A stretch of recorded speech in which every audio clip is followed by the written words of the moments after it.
Hello, welcome to my channel.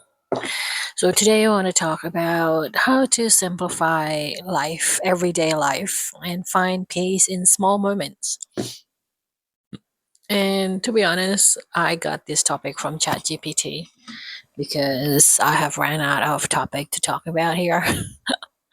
But I found that to be a really good topic to talk about, especially after I feel like I'm always chasing things. I'm always on the hustle and on the grind. I'm always trying to accomplish something and disappointed when I don't accomplish them, like how I do my documentary for last year, 2024, and didn't get the result that I was after.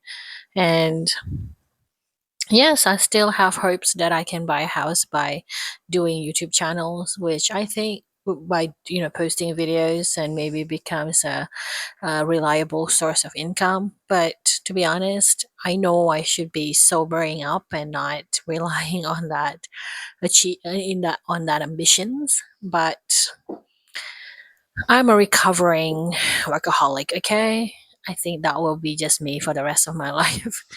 But to how to simplify your daily life and find peace in small moments, I find I simplifies my daily lives in trying to just make sure I know what I need to do for that day, like what is the priority for that day. And I don't have a lot of priorities. I only have like one or two priorities that is very important. Like that has to be done. Other things can be optionals, but the top two, the top one, they have to be done for that day. And once it's done, then everything else can be very optional. And I think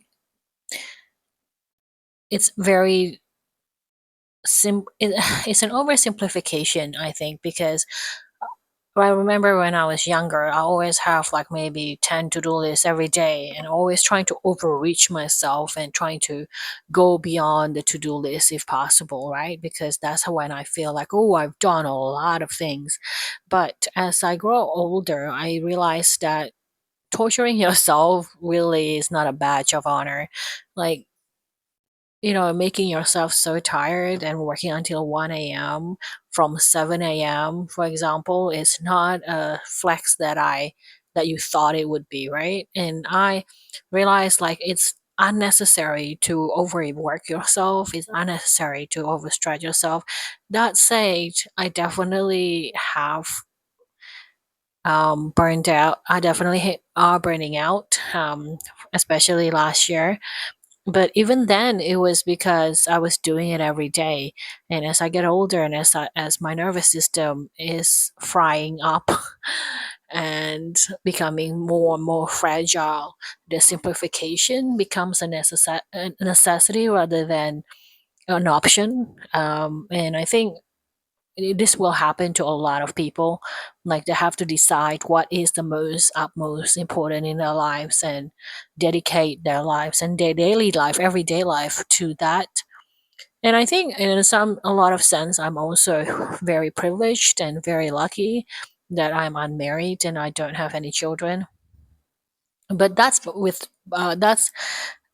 by choice. I mean, it's a conscious decision to some degree.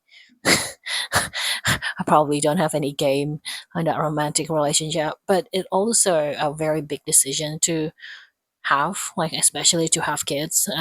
I know like a lot of people have kids unplanned, and I never ever see it that way. Ever since I was a child, even having a child is definitely a conscious decision, especially if you have children, especially when you're growing up in a family where you have been neglected or you don't have enough resources to go around and you don't have enough attention for you to thrive on and all of that things. I was fully aware that you need to have a lot of things, and having a kid is a big decision. It's not willy-nilly decision that you make.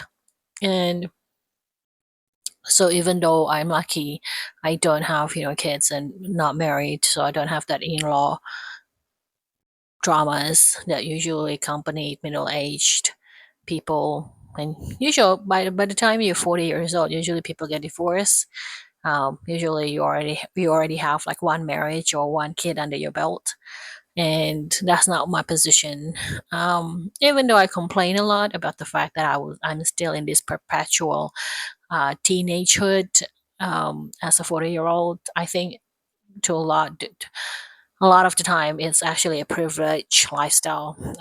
It's a lifestyle that allows me to simplify my day-to-day life, my everyday lives. It's like it forces me to focus on becoming an identity that I like and not being lost in being other roles, being a mother, being a wife, or whatever it is.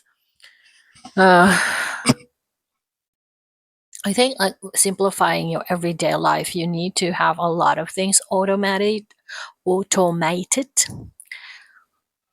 and that's extremely important.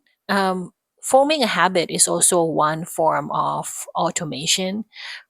Like you have a schedule on Friday, for example, is when you wash your bed sheets. You do your laundry on Friday for your bed sheets, for example, and on a Saturday you do your chores. And everyday task is, I don't know, you clean as you go after you finish eating, so that you don't have to be reminded that the dishes need to be washed in the sink. Um, I know this sounds very boring, but that is a very highly efficient way to simplify your everyday lives, because if you think about it, if you don't have a schedule, things that you stick to, that you don't think about, that you have to be on autopilot, to your benefit of course, like it just going to add on to your decision making list, and that's a mental load that you don't need. Especially as you get older, you really need to pay attention to your mental load, because it's going to fry your nervous system. And if you fry your nervous system, you're going to have a lot of chronic illnesses, because it's attached to everything in your body, right? So that's one of the first way that I would simplify my everyday life, is by creating really strong habits and a schedule that you stick to. And if you have schedules like this, I feel it's a lot less chaotic, and you don't really see it happening in terms of anxiousness, or in terms of not knowing something. It's like when it's Friday, okay, just automatically move your body. By the time it's like by the time you do it for the fourth time, you're probably getting accustomed to it. You just take off your bed sheets and just put it in the washing machine, and then in 2 hours you get a new freshly laundered bed sheets. And every week you get the recycling out, and then every day you do your rubbish. And then I feel like I know for some people it just sounded like it's a whole bunch of a lot of things that you need to do. But if I see my life, everyday lives, it's actually consisting to a lot of gaps in between this automatic task. And I think the reason that there are a lot of gaps in between these automatic tasks is because the tasks are already being scheduled. So it's not overcrowded. It's not like you're doing it all in one, like 4 hours period, for example. It's spread out, so you don't feel like you're doing something hard. It just feels like you're just doing this one thing. And then it just feels like that. It's just like you're just doing this one thing. It's not like you're doing 10 things at once. And because that becomes very overwhelming, that becomes very nerve wracking, like literally. I think the thing that I can do better in my life is meal preparations, and that's probably something that I still find to be a bit difficult to do. But if I have money, I don't now, but if I have money, or when I used to have some money when I was working and employed, I usually just pay for meal prep by people if you're really too busy.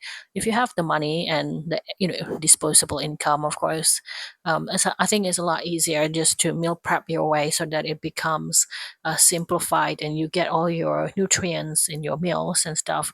Um, especially if you're really busy and you don't have the mental load to decide what you want to eat and where you want to eat, how many you want to eat, what to eat for, breakfast, lunch, dinner. That's like three decision making processes every single day, and it's a huge load. That's a huge mental load. So I think that's something that I still work in progress with. Like nowadays, I feel like I'm trying to make it a decision like just on a meal by meal basis. Like, okay, this meal, what do I want? What this meal? But I think like I can do better because with this particular uh, way of doing things, I feel like I'm skipping a lot of meals because I'm too lazy to make it.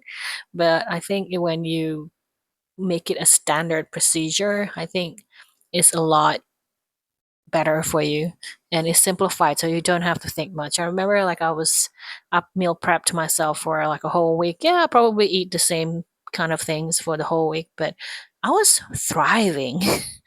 I didn't have to think about what I eat. Like I just have like two eggs for breakfast, pop two, and then I have the same meal like for lunch for the whole week, and then I can choose what I want for dinner sometimes. But it's all ready and prepped like for like in one day for the whole week, and I didn't have to think at all. That was like, and my sleep was better.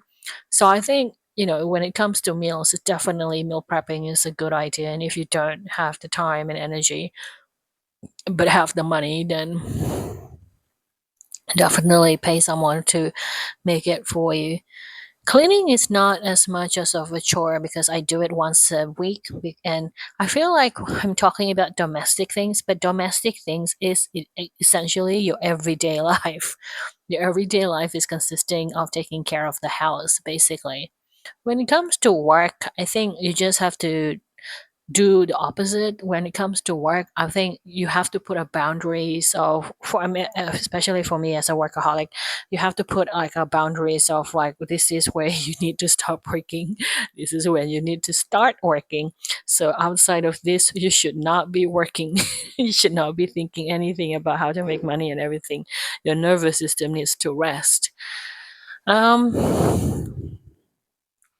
I have to be honest, like right now, I'm still stressed out about it. So it's not an easy thing to do. But if I can, in theory, to simplify that particular area, is just like maybe the hardest bit is to find something that actually works, something that actually make money. And once that is established, I think the simplification is that you just need to be disciplined about that leaking into your personal lives, because I think the boundaries is extremely important. Because if it doesn't, and you have to remember, like especially if you're employed by other people, you should not make that into your identity, because work is can you are disposable at work. You are always disposable at work, so you can always get fired and be replaced the next day. So never ever think that you should sacrifice your life or your health for work, like ever. um, so I think the simplification in that area is definitely boundaries. Like you need to have that strong mental boundaries that yeah, you should be professional and competent in what you do, trying to improve, but you also have to remember that why are you there for? You need to get the money, you need to get the skills, and you're there for you also. And of course, like the company is probably using you for their own benefits, of course. But the simplification is for sure is boundaries in that area.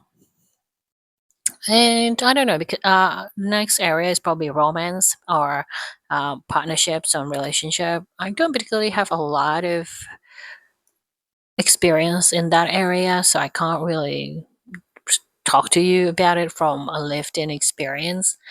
But if I have an ideal simplification process in that area, is that if you have a problem, you should say it. And when you say something, it's probably better to mean what you say and say what you mean. A direct communication is probably preferred.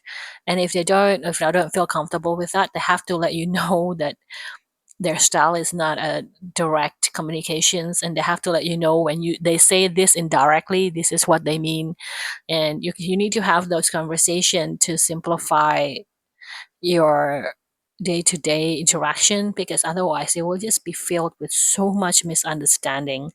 And of course, like you will always going to simplify your life in that area to actually find someone that you can communicate with, someone that understands you, someone that, of course, like there's always going to be a risk that they're going to backstab you, cheat on you, and then leave you behind and then leave you with a mess and five kids, especially as a woman, that's always going to be a risk.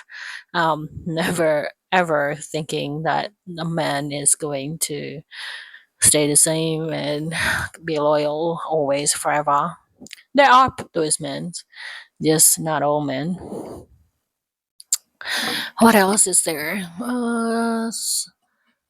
Relationship with children. I probably don't. I'm definitely not an authority over this because I don't have children, and there probably are a handful, and But simplifications in this particular area is probably be honest and respect children. I suppose if I have my own child, but that's difficult because it's a gray area because you don't know what type of child you have. So it's a very specific relationship. But simplification, I think, have a system, I guess.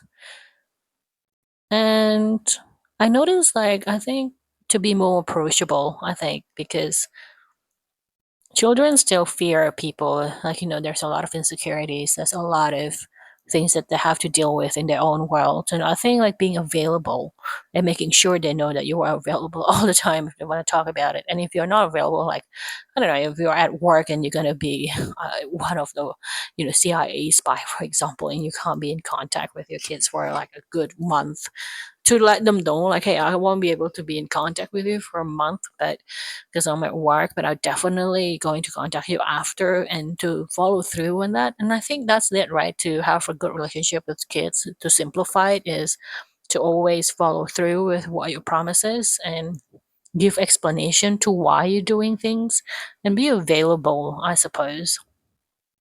I feel like these are probably a good cornerstones of having like a lighter relationship with your children, so that you don't have to, because like it happens in the everyday life, right? It doesn't, like relationship is not being built with big moments. Relationship are built when small moment, micro moments.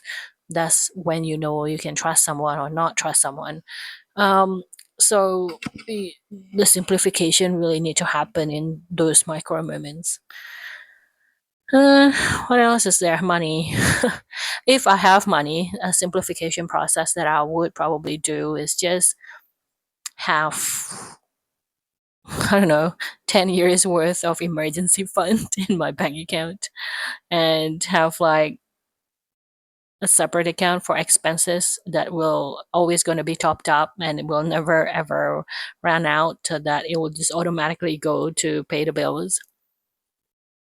Automation is always going to be key, like automated everything and making sure that everything is always topped up, and you have like things that are repetitive needs to be automated because they will simplify your life a lot. And of course, like if you have money, right? Because if you don't, that means you have to budget it really tightly. And that means it's a lot of manual thinking, a lot of manual budgeting, a lot of manual administration there. There's a lot of time going to be wasted because you can spend it with your kids, with your loved ones, with your hobby, for example. So I think it's unfortunate that I'm not there yet. But if I do have money, that's how I would automate it, like when I was still working and have like steady income coming in. If you don't know, I'm a solopreneur, so I make money online basically by YouTube channel. Also with my shops, you can check out the links in the description below. Like I have society6.com/Valerine. I have Valerine.com, Valerine.redbubble.com. All of these shops that I have all over the internet that I make money from. And I also make a graphic stock and I submitted it to Adobe or Getty or Shutterstock, or Freepik or Canva to make money from. So I'm basically just a solopreneur winging it here. And so that's how I make money. So it's not steady at all. It's very volatile. Like sometimes maybe I can make, like 2 years ago, 3 years ago, I made like a $1,500 in one sale.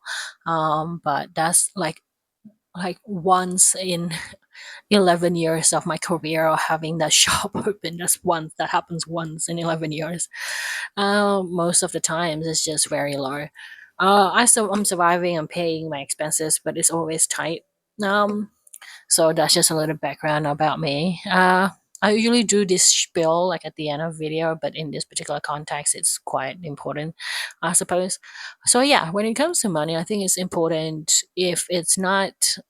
if you're not in my position, like if you're not poor like me, it's just automate everything, automate saving first. The first thing that should go automatically is savings. So a portion of money coming in just goes to savings, and then next one probably just go to your emergency fund, and the next one is in savings, and emergency fund is different. Savings is for like savings and investing, I suppose, are similar, but they're not the same necessarily. So, like savings, emergency fund, investment, and expenses, and then you just have your cash, your wallet account where you can spend for everyday stuff. You buy your food, you buy your groceries, all that stuff. Is your expense account, and you just live off that expense account, and the rest just goes to the places that needed to go. I find that to be most effective for me, especially when every time I have income, that probably what would happen, like steady income. So my savings would go first. It would go to my savings first. It's just automated. Everything automated is easier. So whatever is left behind in my spending account is just what I'm spending that month, and I can't touch any other accounts. Those are not my money anymore. um, it's the fastest way to grow it. It's the fastest way if you're still in the cumulative game like me, forever, never ending. It's the fastest way to do it, and you still have money to spend. So it's not like you are depriving yourself of buying things. Um, but automation is definitely a simplest way to do it, and it also just come down to having peaceful everyday life so that things are being taken care of. The planning, I think the scheduling is the most mental taxing bit out of everything. But once everything is scheduled, it's automated, and it's set, I think you just have to follow it, and that really makes your whole life simplified. And so that you can enjoy like peaceful moments in life. Like when it's time for you to eat, you just eat and you just enjoy the food, because you don't have to think about, oh, what am I going to have next, or what's going to happen here and there. It's like, oh, like money, for example. Oh, is that being paid? Has that bill being paid, or everything? And if it's automated, like it's probably being paid already, right? And it's like, oh, do I have savings? Do I have enough of that? But if it's automated, that money goes to savings, so you have savings. You're just getting rid of a lot of unnecessary worries, I think. Yeah. And in a relationship, it's like if your partner is not saying anything about what's going on, that means like there's nothing to worry. Because if you have, of course, like people are very complicated, but if you have had made an agreement, I think like maybe a weekly meeting or like a monthly meeting is probably essential if you have a family. It's like to air out any dirty laundry that you need, or problems in the relationship within that dynamic. Maybe that way is one way to simplify your life, so that like if you have something, a beef with one of your family member, you can air it out there in that meeting, and then there should be no consequences directly, unless it's like, of course, like a life threatening thing. But it's a safe space to air out your stuff. And I think just systems is a good way to simplify your life, and it makes it fun, and also brings some space and peace in your life, so that like every single thing, not every single thing, but a lot of things in your life have a flow to it. Like if this happens, that will, like IFTTT it. If this happen, then that will happen. So, yeah, anyway, that's my take on the subject. Hopefully, that's useful somehow. My name is Valerie, and I'm a solopreneur digital creator here on the internet. If you want to check out all my shops, all the other links that I have, you just can check it out in the link below in my description box. I will see you later. Bye, everyone.